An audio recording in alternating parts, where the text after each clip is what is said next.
আজকে গ্রীষ্মকালীন শিবিরের দ্বিতীয় দিন। সেই দ্বিতীয় দিনে আমরা কি শিখব?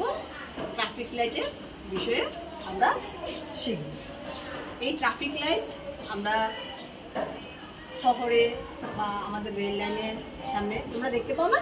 এটা এখানে তিনটা রং রয়েছে, লাল, হলুদ আর সবুজ। এই যে তিনটা রং আছে, সেই তিনটা রঙের আলাদা আলাদা মাহাত্ম্য রয়েছে।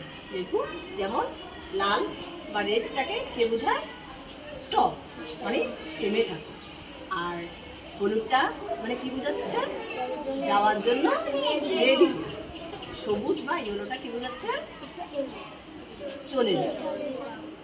তাহলে যখনই তোমরা কোথাও যাতায়াত করবে তখন দেখবে ট্রাফিক লাইটটা জ্বলছে কিনা। কোন লাইটটা জ্বলছে?